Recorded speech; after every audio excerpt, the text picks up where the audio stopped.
Bueno, por supuesto, dar las gracias al Jockey Club porque me ha traído para hablaros de este tema, que tiene un nombre que suena tan feo, ¿no? Las lesiones catastróficas de los caballos, pero es un tema realmente grave.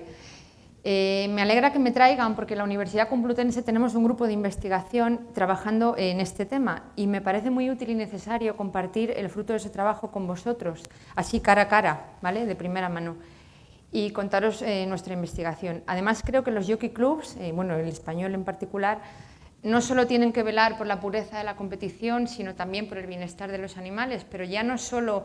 o sea, creo... Bueno, yo soy veterinaria, claro, entonces honestamente la competición que esté limpia de doping me parece fenomenal, pero lo más importante es que el caballo y los jinetes, por supuesto, y la gente que participa en ellas estén bien. Entonces creo que el Jockey Club tiene que potenciar mucho estos temas y le doy la enhorabuena por su interés. Bueno, os voy a presentar un resumen de los aspectos más relevantes de un estudio retrospectivo que hicimos en la Complutense en 2016, en el que analizamos todas las carreras de galope oficiales que ocurrieron en España en el periodo de tiempo comprendido entre los años 2011 y 2014, y la aparición de accidentes en los que los caballos implicados sufrieron lesiones catastróficas. Bueno, las lesiones físicas graves de los caballos son una grandísima preocupación para todos los integrantes del sector, los aficionados, los profesionales, los organismos reguladores. La seguridad es una prioridad de muy alto nivel para las sociedades organizadoras, tanto de los caballos que participan en las carreras como de los jockeys que los conducen, obviamente, y de las autoridades hípicas, ¿vale? Otros puntos muy importantes es la imagen que damos, ¿no? La imagen pública, que como ha dicho antes Isabel y también lo ha dicho antes Rafa Márquez, es muy importante ahora que queremos transmitir por la televisión nuestro espectáculo y llegar a todo el mundo. Pues cuando ocurren estos accidentes en medio de la competición y todo el mundo está mirando, pues que queda horrible, realmente la imagen es muy mala. Además, es muy importante el impacto económico que tienen sobre el propio sector por las grandes pérdidas económicas que se producen y además no solo las pérdidas económicas, ¿no? Yo creo que son unas pérdidas desastrosas a todos los niveles. Bueno, este estudio se ha realizado en otros países del mundo, no en muchos, es un tema muy difícil de investigar y hay poca publicación al respecto, pero la hay. Sin embargo, en España nunca antes se había realizado.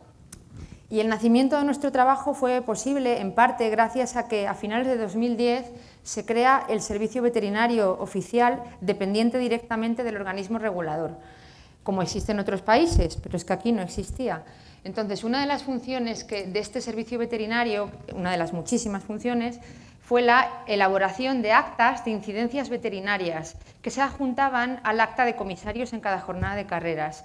Y además se estandarizó el acceso público a los datos, ¿vale? Lo cual facilitaba mucho los trabajos de investigación. Y tuvimos acceso a muchísimas cosas pues, que antes no teníamos. El objeto principal de nuestro trabajo, que no sale, sí sale, sí, vale, fue determinar la siniestralidad de las carreras, ¿vale? En forma del cálculo de la incidencia de lesión musculoesquelética catastrófica de los caballos. Además, quisimos identificar las posibles causas que las producían o factores de riesgo de que ocurrieran y, finalmente, intentar discutir, descubrir medidas para disminuir la incidencia de estos accidentes. Bueno, a lo largo de la presentación vais a ver en la presentación, y me voy a estar refiriendo todo el rato a las CMIs, ¿vale? Que es las siglas del término del anglicismo que se utiliza para referirse a este problema, Catastrophic Musculoskeletal Injury. Como definición, de este tipo de lesión vamos a decir que es la lesión que afecta a huesos, tendones, ligamentos y músculos de carácter muy grave y de pronóstico muy malo, que se producen durante las carreras o inmediatamente después de terminar la misma, dentro del recinto del propio hipódromo, obviamente, y que terminan además requiriendo eutanasia por parte del servicio veterinario oficial. En nuestro trabajo no incluimos las muertes de caballos por otros motivos, como por ejemplo shock cardiogénico o hemorragia pulmonar, y además tampoco incluimos casos de CMI que sabíamos que habían ocurrido, pero eran caballos que abandonaban el recinto del hipódromo, los trasladaban a su casa, los veía su veterinario, los diagnosticaba y llegaba la decisión el final con el propietario y el entrenador que los necesitaba eutanasiar, pero no hay un seguimiento de esos casos oficial dentro de la base de datos, entonces no podemos investigarlos. Pero la incidencia real, tanto aquí como en los demás países del mundo publicada, es un poquito mayor de lo que sabemos, por desgracia. Bueno, deciros que en nuestro trabajo describimos un total de casi 17.000 starts, que son muchísimos, ocurrieron durante esos años, 2011 a 2014, en 1.794 carreras, protagonizados por 1.834 caballos diferentes, y en total tuvimos reportados un total de 12 casos de lesiones catastróficas. Como os he dicho, nuestro trabajo fue el primero de su naturaleza en España, y aunque el tema quedó abierto para futuras investigaciones muy amplias, voy a presentaros muy rápidamente, espero, algunos resultados que tuvimos en ese momento. Para empezar, nuestra incidencia pues, resultó ser menor de un caso por cada 1.000 salidas a pista, ¿no? Exactamente 0,735 casos por cada 1.000 starts, lo cual pues, es un número que decimos, pues esto es bueno, esto es malo, esto está bien, esto está mal, rompemos muchos caballos, no los rompemos. Bueno, pues hay pocas publicaciones a nivel internacional, como os he dicho, pero comparando con el extranjero, obtuvimos, ¿vamos? Sí, vamos. Bien, que la incidencia total de España, no sé si veis la tabla, porque como es una pantalla un poco pequeña, pero ahora os la cuento rápidamente. La incidencia total en España, comparada con la reportada en el extranjero, fue baja, tanto la incidencia general como la referida solo si quitábamos nuestras carreras de vallas, ¿vale? Lo cual pues, nos llena también de orgullo a los profesionales españoles, no solo se van a orgullecer los del Servicio Veterinario Oficial, que lo hace muy bien, por cierto, porque hacemos las cosas bien. O sea, los entrenadores en España, los centros de entrenamiento cuidan sus pistas, creo que tenemos muy buenos veterinarios, los mozos son buenos, o sea, nuestra industria del turf es mucho mejor de lo que nosotros mismos queremos, o sea, aceptamos, ¿no? Porque siempre nos estamos criticando y no es así. Veis, nuestra incidencia en la población total es bastante baja, sobre todo comparada con la americana. En Estados Unidos lo llevan un poco mal este tema porque además como pueden correr los caballos con antiinflamatorios, pues ya se les sube muchísimo el tema de las catástrofes.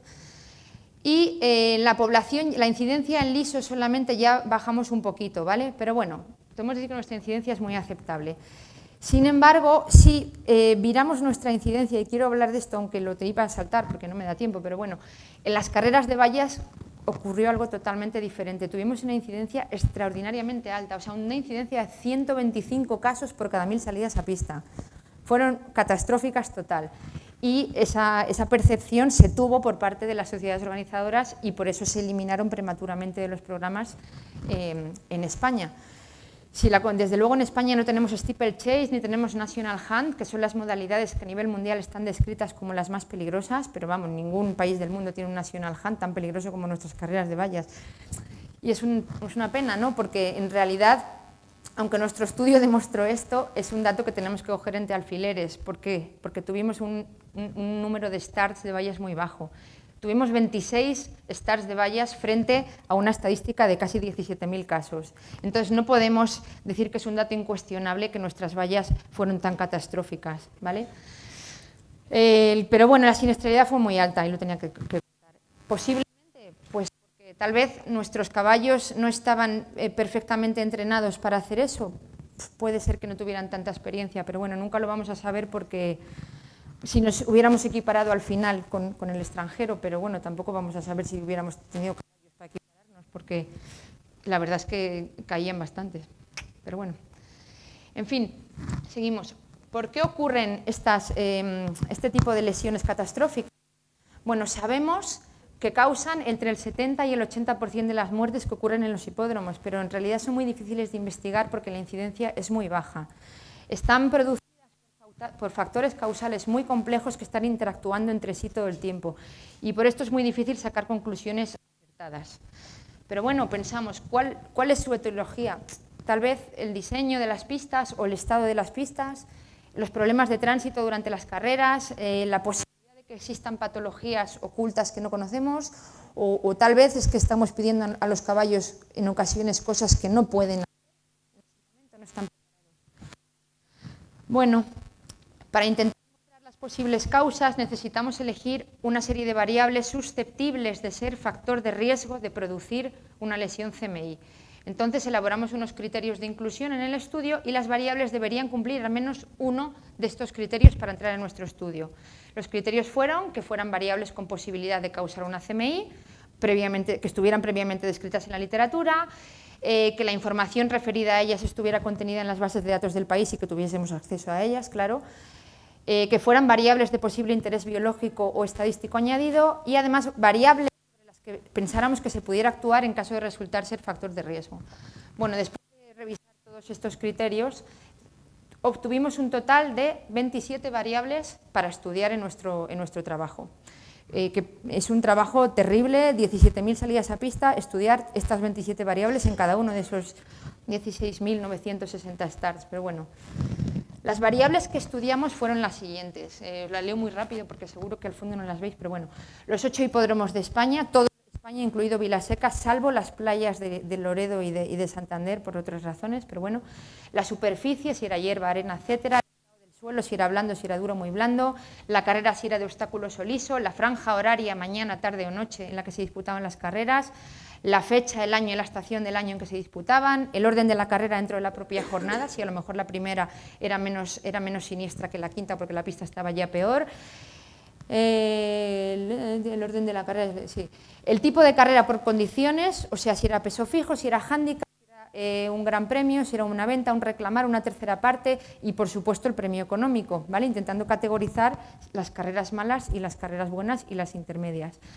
Además, también, claro, el número de participantes en cada carrera, la velocidad media que se desarrolló, el número de curvas dentro del recorrido de cada carrera, la distancia sobre la que se corría, el entrenador, propietario y jockey como posibles factores de riesgo y además si los jockeys eran amateur o profesionales y luego factores inherentes a los propios caballos como su sexo, edad, nacionalidad, la edad a la que debutaron, muy importante, la edad que tenían en el momento de esa salida a pista, los días transcurridos desde su inmediatamente anterior carrera, el total de carreras que habían disputado en su vida, el total de carreras que habían disputado en el último año natural en curso, sus ganancias económicas totales, tanto como ganancias medias por carrera y finalmente pues el peso que llevaban en la carrera.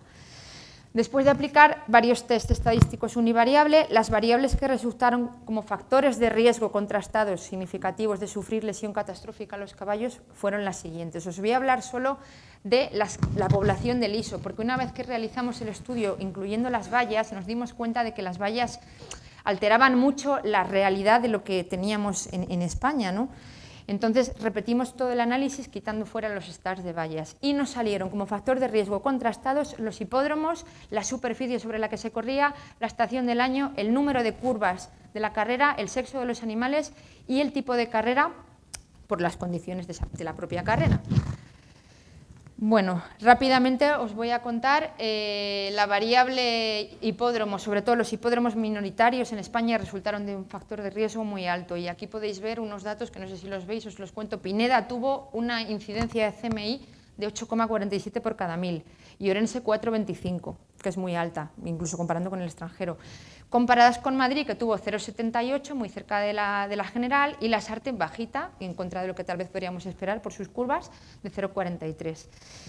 Bueno, pues tenemos que tener precaución al decir que los hipódromos minoritarios son más peligrosos. ¿Por qué? Porque son hipódromos que presentan un bajísimo número de jornadas de carreras al año. Por ejemplo, Pineda, que tiene solo una jornada actualmente durante estos años del estudio al año, tuvo la mala suerte de tener un accidente en el que se involucraron 3 caballos, de los cuales 2 sufrieron al final eutanasia por fracturas. Y esto ha disparado su media catastrófica mucho, pero en realidad no podemos decir que Pineda es un hipódromo peligroso, pero en la estadística esto es lo que tiene.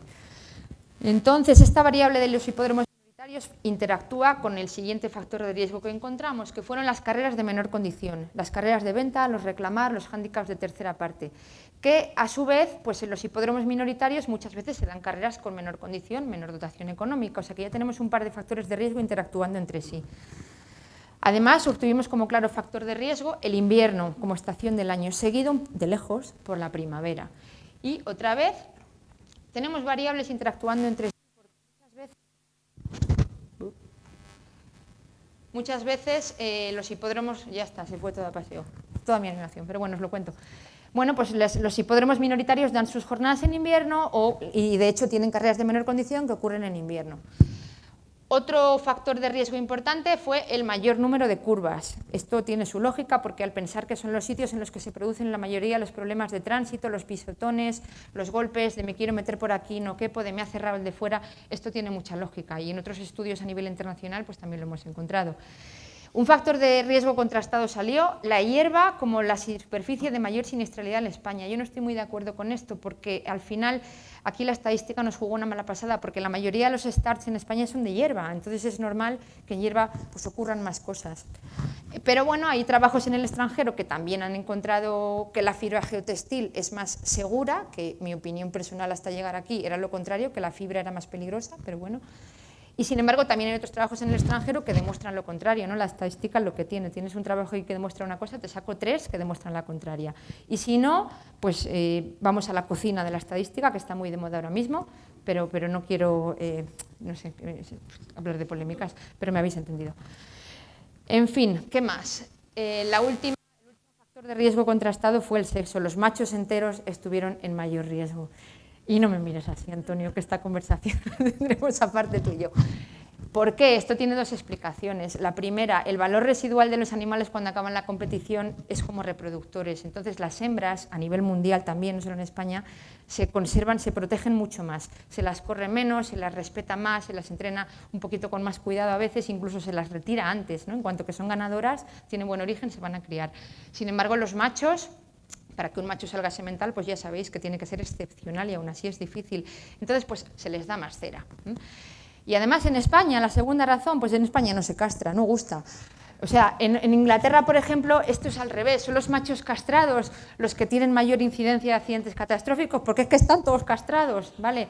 O sea, que en realidad no es que por que dejes a tu caballo entero se te va a romper, pero en España es lo que tenemos. Y no te voy a dar el micrófono luego para que preguntes. Bueno. Es algo que ocurre y no podemos cambiarlo porque en España hay más machos que hembras, o sea, a la gente siempre le gusta más comprar un macho que una hembra. La población estamos, yo creo que 30 y pico por ciento hembras, 60 y pico por ciento machos, que es otra parte de este estudio que también la hicimos descriptiva. Pero bueno, muy español, no, aquí no se castra, lo dejo ahí. Bueno. Una vez que llegamos a este punto, ¿qué hacemos? Bueno, pues ya tenemos unos factores de riesgo que hemos localizado muy claros y tal, vamos a intentar disminuir el riesgo de alguna manera. ¿Y cómo lo hacemos? Bueno, pues se nos ocurre intentar elaborar un modelo predictivo. ¿Qué pasaría si? What if? Bueno, pues nosotros utilizamos un modelo predictivo que es el árbol de decisión, con una muestra aleatoria de la población general, en la que la eligió un ordenador, no la elegimos nosotros, en la que introducimos los stars de bayas para hacer coctelera e intentar potenciar los efectos peligrosos. Perdón, me he equivocado, no añadimos los stars de bayas, era sin stars de bayas, introducimos los stars CMI, claro, las bayas no las utilizamos para esto, para este método para este árbol de decisión, porque nos cambiaban todo, o sea, las bayas mandaban la estadística a paseo y no eran significativas. Entonces, introducimos en el árbol de decisión nuestra muestra aleatoria, que fueron 1080 individuos de los 16.000, más los 12 stars de bayas, ¿vale? Y además quisimos saber si nuestro modelo era bueno, porque la estadística nos lo permite, evaluando la potencia predictiva de nuestro árbol, que nos resultó muy buena. Y esto lo tenéis que creer, porque a mí también me lo han explicado y no lo sé. Pero el área bajo la curva de nuestro modelo predictivo fue 0,94, que para que sea un buen modelo tiene que ser superior a 0,8, y cuanto más cerca de 1, mejor. Teniendo un 0,94 es una nota buenísima, así que nuestro modelo predictivo para nuestra población fue muy bueno. Bueno, las variables con potencia predictiva que obtuvimos fueron en este orden: la edad que presentaba el caballo en el momento de la carrera, el sexo del animal, la edad a la que había debutado y la estación del año en la que corría. Entonces, ¿qué nos salió? Pues lo que veis aquí. Para empezar, el árbol predictivo nos divide los caballos por edad en 3 grupos: los menores de 3 años, 3 a 4 años y mayores de 4 años, estando en mayor riesgo, en significativamente mayor riesgo, los caballos de 3 o 4 años. Dentro de estos caballos nos los separa por sexo, por un lado hembras y castrados y por otro lado los machos enteros, que estaban en mucho mayor riesgo. Y dentro de los machos enteros nos separó por un lado los caballos que habían debutado a 2 años y los caballos que habían debutado a 3 años en adelante, ¿vale? Y en menor medida de riesgo estaban las hembras y los castrados de 3 y 4 años que corrían en invierno. Bueno, pues es un modelo predictivo curioso, ¿no? Al final, los caballos que tenemos en mayor riesgo de sufrir CMI son los caballos de 3 y 4 años, machos enteros que debutaron a 2. Bueno, os tengo que decir que cuando hay una evidencia de patología no necesitamos un modelo predictivo. Si yo tengo un caballo que tiene un menudillo inflamado o que tiene un dolor en la caña o que tiene dolor en el dorso, yo ya sé que tiene un problema. No necesito predecir si se va a romper porque ya tengo información de la lesión que tiene, que la puedo cuantificar en la medida de lo posible. Digo que los entrenadores o los propietarios se quieran gastar la pasta en saber exactamente en qué punto estamos o que las medidas sanitario-médicas nos lo permitan, ¿no? Pero este modelo predictivo en casos dudosos pues ayuda. Yo tengo que decir que mi experiencia profesional, personal, desde que tengo esto, lo pienso y creo que se cumple bastante. Bueno, pues es mi opinión. Habría que contrastarla con la de otros veterinarios, pero bueno. Bueno, tuvimos una serie de limitaciones que no os las voy a contar porque no me da tiempo, pero por ejemplo fue en las variables controvertidas, el estado de la pista. Nosotros teníamos que coger lo que ponía en el acta, pero muchas veces los entrenadores y los jockeys no están de acuerdo. Si el hipódromo dice que está blando, pero está muy blando, que está duro, que enfrente, que tal. Pero nosotros tuvimos lo que tuvimos y tenemos que utilizar los mimbres que tenemos y es lo que hay. También tuvimos un sesgo oculto que está asociado a todos los estudios médicos y farmacológicos y veterinarios porque la biología es lo que tiene. Este sesgo oculto se refiere a la información a la que no podemos tener acceso. Un ejemplo, los sistemas de cría. ¿Cómo afecta la cría a la calcificación de los esqueletos? Pues mira, de cara a las lesiones catastróficas nunca lo vamos a poder saber. Pero es lo que hay y tenemos que contar con ello. Bueno, para terminar, y voy a toda leche, vamos a ver, ¿qué pasa cuando llegamos a una carrera? Todos los caballos que corren esa carrera tienen las mismas condiciones de carrera, el mismo premio económico, la pista está igual para todos, es la misma hora del día, todos tienen las mismas curvas, o sea, ¿por qué uno se rompe y los demás no? Si todos casi tienen las mismas condiciones, muchas de ellas se repiten, entonces hay más factores que están actuando aquí y no se nos escapan, o sea, esto es un rompecráneos estupendo, ¿vale? Bueno, pues ¿qué vamos a intentar hacer para seguir aprendiendo un poquito más de esto? Pues estamos ampliando nuestro estudio. Hemos introducido el año 2015, 2016, 2017 y vamos a introducir el año 2018 también.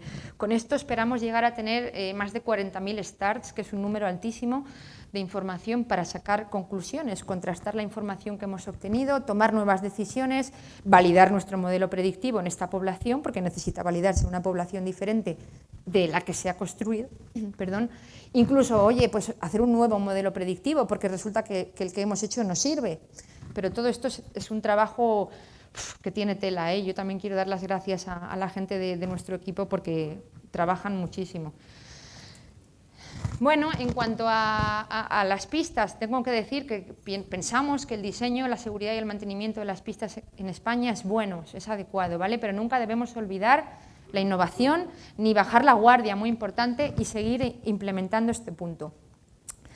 Si en el futuro se decide que vuelvan las vallas, pues yo honestamente creo que vamos a tener un problema muy grave.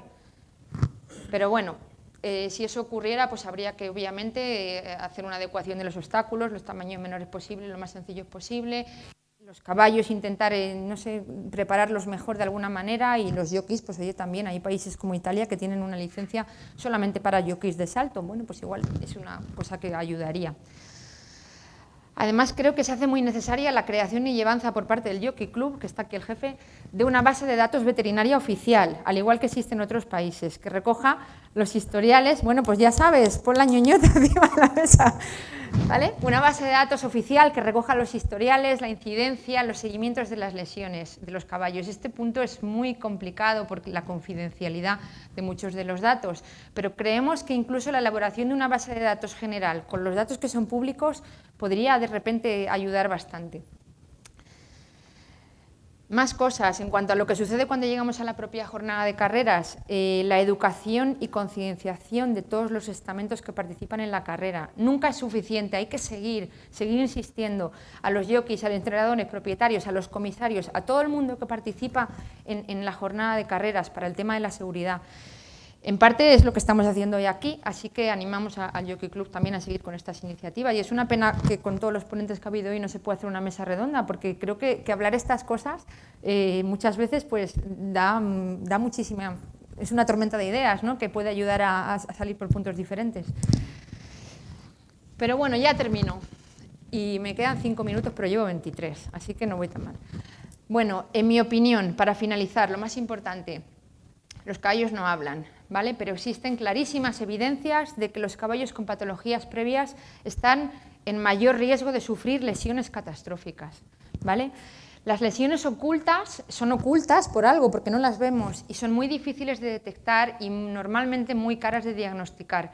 Pero creo que aquí nosotros podemos realmente actuar. Yo, bueno, es que soy veterinaria, pero es un punto en el que podemos hacer cosas realmente, ¿no? Porque todo lo que se habla hasta ahora es como muy, bueno, pues sí, es muy bonito, pero va. Un minuto, un inciso. Quiero que entendáis, hay mucho propietario aquí que no está tan familiarizado con el trabajo de todos los días, ¿qué es el entrenamiento? ¿Vale? El entrenamiento, nuestro metabolismo tiende al nivel basal, que es la línea negra que veis ahí. Entonces, ¿qué pasa? Que aplicamos una carga de trabajo y el organismo responde con adaptaciones tempranas, como puede ser el aumento de la frecuencia cardíaca, o adaptaciones más tardías, como por ejemplo el aumento de la masa muscular, y ya las últimas adaptaciones que ocurren, que es los cambios en la densidad de la masa ósea, por poner un ejemplo. Entonces, ¿qué pasa? Una vez que termina la carga de trabajo, volvemos al punto inicial, pero los organismos vivos tienen la capacidad de aprender para estar preparados para la próxima vez que se les someta a esa carga de trabajo. Entonces, responden compensando un poquito más, o sea, todo lo que han hecho para contrarrestar ese trabajo, vamos a hacer un poquito más por si vuelven, estamos preparados para hacerlo mejor, ¿no? Entonces, el cuerpo pues, hace una serie de mecanismos y mejora un poquito. Si con el tiempo no volvemos a entrenar, volvemos otra vez al nivel basal. Pero si en el periodo de recuperación, en el punto de la máxima supercompensación, que es el que tenéis arriba apuntado en verde, introducimos una carga de trabajo, ahí el organismo va a estar mejor preparado para admitir esa carga y para seguir supercompensando. Y eso es el entrenamiento, ¿no? El rendimiento deportivo es eso. Vamos cada vez mejorando, sufrimos, porque sufrir, por desgracia, es necesario para mejorar, pero es un proceso natural para el que estamos preparados. ¿Y por qué meto esto aquí en este tema de lesiones catastróficas? Porque no todas las adaptaciones del cuerpo ocurren a la vez, y de hecho la del esqueleto es la más lenta.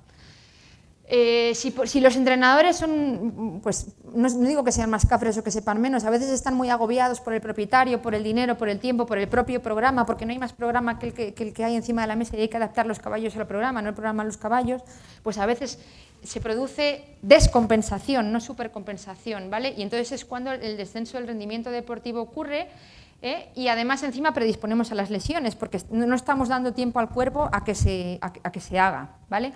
Y luego hay una tercera posibilidad en el entrenamiento, que es poner las cargas separadas en el tiempo, y ahí no hay ningún tipo de entrenamiento, sencillamente se mantiene el nivel basal que teníamos.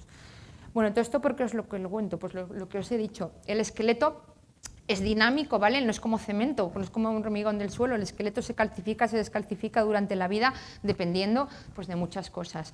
Pero es el más lento, o sea, los cambios adaptativos del esqueleto pueden tomar entre 2 y 12 meses para ocurrir, que es muchísimo tiempo. Entonces, ¿por qué os cuento esto? ¿Y el vídeo no va o qué? Oh, no.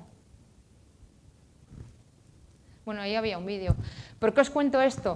Porque a veces el problema de las lesiones que terminan en catastrófica son las lesiones ocultas por sobrecarga de entrenamiento. Nosotros es fácil ver un tendón inflamado y decir, uy, ahí pasa algo, que no es normal.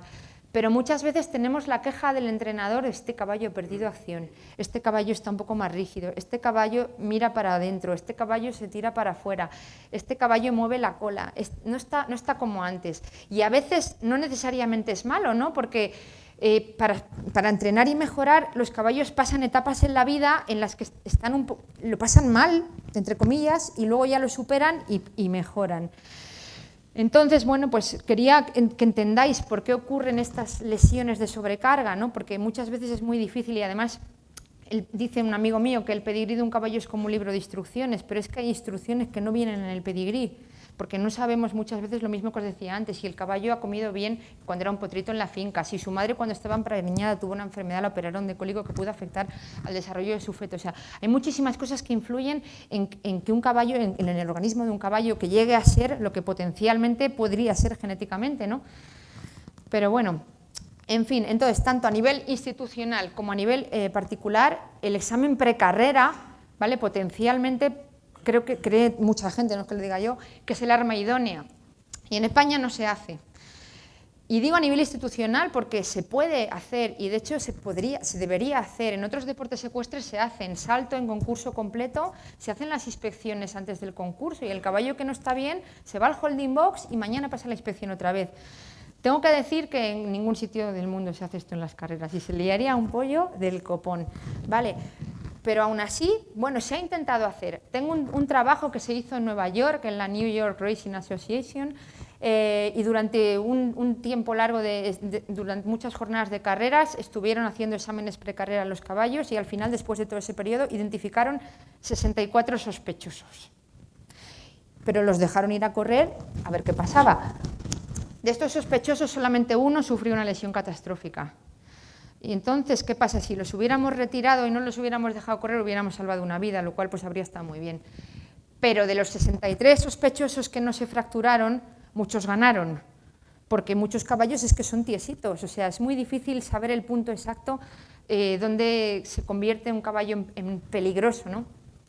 Pero bueno, esto aún así sigo pensando que es el arma potencial a nivel institucional. Pero bueno, hay que desarrollar el tema. Sin embargo, a nivel particular en las cuadras, bájame el volumen.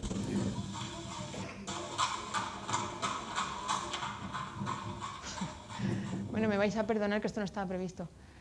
A nivel particular en las cuadras lo podemos hacer, y es más fácil de lo que parece. Hay que invertir un poquito de tiempo y un poquito de dinero para pagar al veterinario, claro, pero bueno. El entrenador va a la pista todos los días con los caballos. ¿Hay un vídeo que no va? Bueno, qué desastre de presentación. Bueno, hay un vídeo que venía el caballo trotando y el otro que va. El entrenador va a la pista todos los días con los caballos y los ve en la pista, pero yo soy veterinaria, yo tengo que curar caballos, tengo que ir a suturar uno que se ha hecho una herida, tengo que atender una yegua que está de parto, tengo que ver uno que está de cólico. Yo no puedo mi trabajo no es ir a la pista todos los días a controlar los lotes, pero mi trabajo sí es complementar al entrenador, ¿vale? Hacer las revisiones en las cuadras. Tengo entrenadores que les gusta todas las semanas revisar los caballos que corren, o los que han corrido, o otros que empiezan a trabajar rápido. Y de hecho tengo pues alguno que es un poco pesado, que 2 tardes a la semana, ya no solo una vez a la semana, sino más, ¿eh? Pero tengo que decir que creo que la experiencia es la mejor, o sea, es lo que nos enseña a ver la evolución de los caballos desde que son potritos y se mueven así súper exuberante, a cuando ya se van haciendo un poquito más viejos y vamos viendo las fases que van pasando y vamos realmente detectando lo que es normal en ellos y lo que no, y conocerlos. Esto a nivel global es muy difícil, porque que el Servicio Veterinario Oficial conozca a todos los caballos de España es muy complicado. Pero nosotros en las cuadras y los profesionales sí que lo podemos hacer.